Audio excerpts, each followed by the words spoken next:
Aw yeah, 10 out of 10 Switch games, or the best of the best. This is the video that you have settled on. The channel has taken a bit of a hit with subscribers and viewership, so you have decided to bring out the big guns. A video destined for YouTube greatness and riches beyond comprehension. Barely able to control your excitement, you decide to start with the one, the only, Mario, and not just any Mario, Super Mario Wonder, the newest 2D side-scrolling sensation in the Mario series. The big elephant in the room, besides Mario's new elephant costume, is the brand new voice actor for Mario. You notice a different voice, but don't give it much thought, as the colorful graphics, wonderful music, and crisp platforming challenges win you over. You try to remember a specific level, but it's been so long, nothing comes to mind. Oh wait, what about the hippo level? No, the rhino level. Was it the hippo? Was it the rhino? Now things can't simply end with just one Mario game, so you decide to bring out one of your all-time favorites, Super Mario 3D World plus Bowser's Fury. You know that 3D World is just a port of the Wii U, but then realize, ports rock. Playing as Mario using his various power-ups, including his ultra-sexy cat suit, is just so imaginative and a literal blast. You remember the nuances of riding a skating shoe or learning to multiply yourself to open various sections of the map, while making sure, or trying at least, not to lose anyone. And also enjoying some good old-fashioned Toad puzzle challenges. But then you start doubting your choice. Will people complain about this game being a 10 out of 10 when it's just a port? But then you realize, there's Bowser's Fury, an open-world 3D Mario experience that comes as a bonus. No way will anyone complain about that choice now, right? The big guns are out now, and the multi-year Nintendo Direct experience has taught you that you always save the best for last. Which of course you do not do, and bring out Breath of the Wilds and Tears of the Kingdom. You reminisce about the fabulous Divine Beast quests Va Meadow and Va Naboris, and how Va Naboris in particular, you know, the camel guy, was one of your favorite dungeons in Breath of the Wild. You also think about the Wind Temple in Tears of the Kingdom, and just making it up there by jumping on all those ships to finally reach the summit, and how you barely had enough spicy dishes to keep you warm. You remember the multitude of shrine challenges, featuring some motion controls for the former and item crafting puzzles for the latter. You remember acquiring the best climbing gear because you wanted to reach the top of the mountain, only to get clobbered by a Lionel waiting for you ever so patiently. That bastard. You remember so many intricate details from both games, like the first time you learned to glide in Breath of the Wild, or collecting all those tears in Tears of the Kingdom. But sadly, you only talk about how Zeldas are so much fun to play and they're just great. How informative. At this point you realize that you need something, or more specifically, some games to make your video stand out. So naturally, you pick out a game that no one knows about. Fell Seal Arbiter's Mark. Yes, you have talked about this game before, but those videos are now hidden, so technically they don't even count. But more importantly, you highlight this game because you just beat it for the second time, and while the 37-hour playthrough was a lot faster than the 50+ hours that it took you the first time, you just wanted to make sure that the game still reminds you of Final Fantasy Tactics. A Final Fantasy Tactics wannabe, if you will.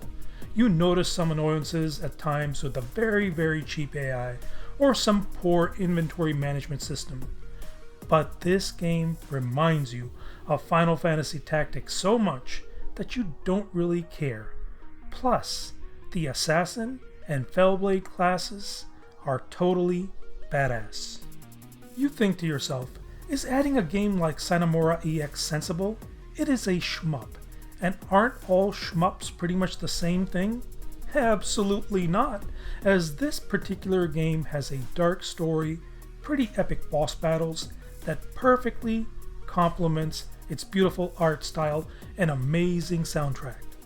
You have played many shmups, but this one sticks with you. You say to yourself, what is the Switch known for? Besides Joy-Con drift and being underpowered? Indie games, of course. You bring out Dredge, a game that I'm sure many have heard about, but few have actually played. It is an oceanic fishing adventure game with an eerie twist. The game tries to act normal, but no matter where you go or what you do, there is a sense of tension and mystery that keeps things from getting too comfortable. You are not sure if many people will like this game, but you sure did. Darn it! You forgot the disclaimer. The opinions of this game are just mine. Please let me know your favorite 10 out of 10 Switch games in the comments section down below. You know that no one has made it this far in the video, so the comments will be coming fast and furious. You shake your head in disgust and bring out Yooka-Laylee and the Impossible Lair, a 2D platformer inspired by Donkey Kong that gives the great ape a run for its money.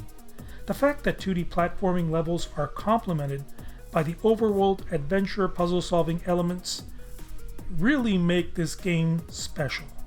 You bring up the fact that clearing all levels helps you beat the final stage, which is next to impossible. You need tons of lives, which you collect throughout the game. This 2D platformer is brilliant, but hard as nails. So you tell your fans to proceed with caution. Now you want to talk about some other genres, but the Switch has no good racing or sports games. Thank you, Xbox. Thank you, EA. Would it have killed you to port Forza or Madden over? Oh wait, we're talking 10 out of 10 games. Never mind. So by now, people are starting to fall asleep. You decide to ruffle some feathers.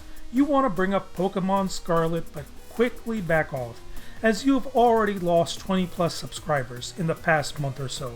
Totally your fault, but still, a plus in the subscriber count would be a welcome sight.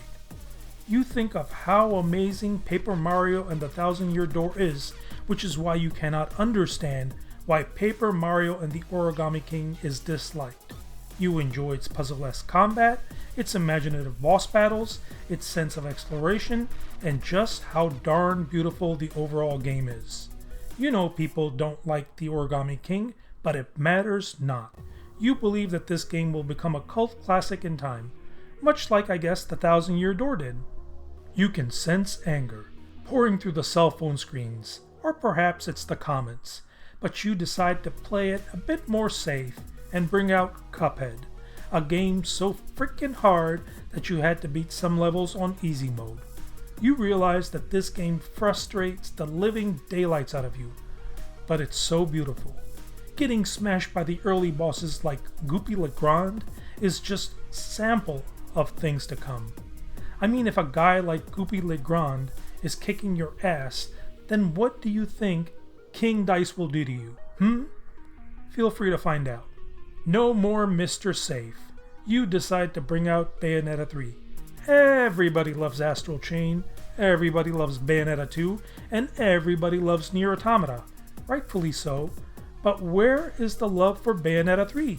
You cannot understand why the third entry in the franchise continues to get ignored.